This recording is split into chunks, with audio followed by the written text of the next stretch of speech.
Eating beef jerky is not safe, and that's okay.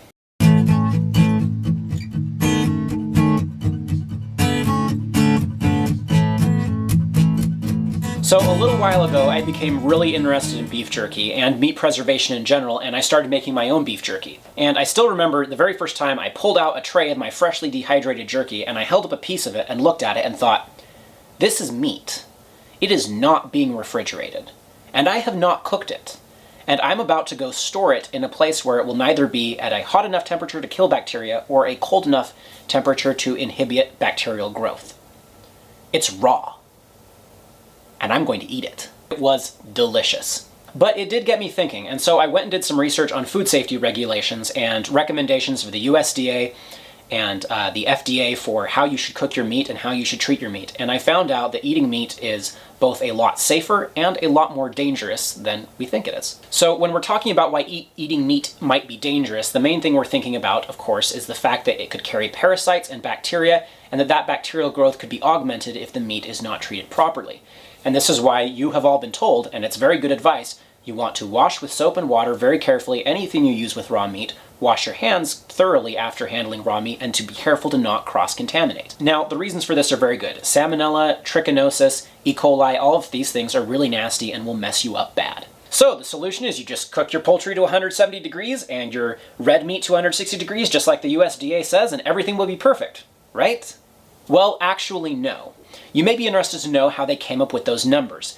In terms of killing microbes, there's a designation called the D level, and what that is basically how many decimal points of germs you're killing. So for instance, if you kill 99% of germs, that is D2. If you kill 99.99% of germs, like your hand sanitizer, that is D4. USDA regulations, if I'm remembering correctly, are D7.5. That means that it kills 99.999997% of all bacteria when you heat red meat to 160 degrees or poultry to 170 degrees.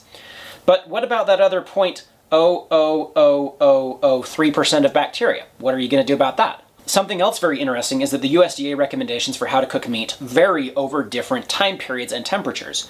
So you can cook the meat to a high temperature for a short time, and that's USDA and FDA approved, or you can cook it to a lower temperature for a longer period of time. That is also USDA, FDA approved.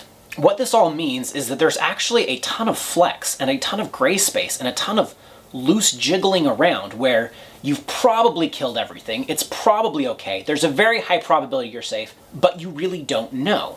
Now, all of this came to a head for me with beef jerky because finally I was taking that process into my own hands and deciding what it was that I was going to eat. Before, I'd always just assumed, well, you just follow USDA recommendations and then you're good, right?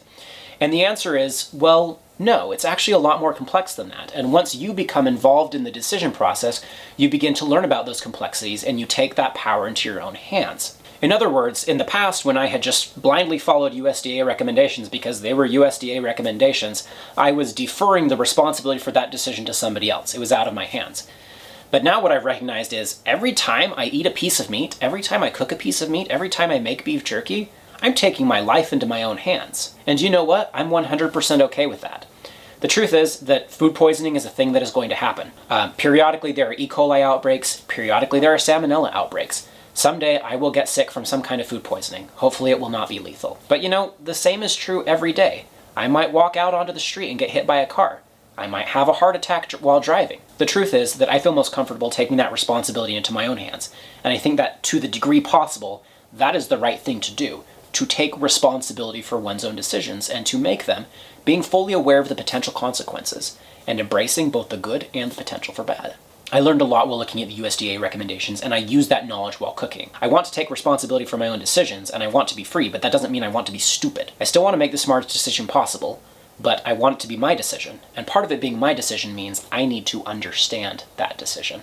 There's also a larger lesson that was highlighted to me by this experience of learning about meat safety and making my own beef jerky, which is that to the degree possible, I want to take responsibility for my own life and for the decisions in it. And that's true not only for beef jerky, but for lots of other things. And that does not mean that all the decisions that I make, or that you make, adopting the same philosophy of taking responsibility for one's life, it doesn't mean that those choices will always be the smartest ones. They won't. Someday I will accidentally food poison myself. It will happen. But I accept the burden of my decision. And I'm happy to do that. And I think it's better for me to embrace the burden of my decision than to defer that to someone else.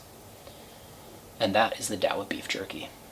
Hey, hope you enjoyed the video. If you did, please like and subscribe below, and I would love to hear in the comments where you see this principle operating in your life. If there's something that you've decided to take responsibility for that other people choose to defer to other people.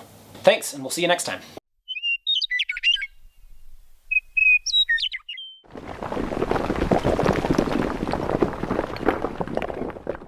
That way, at least when I poison myself, I'll know who did it.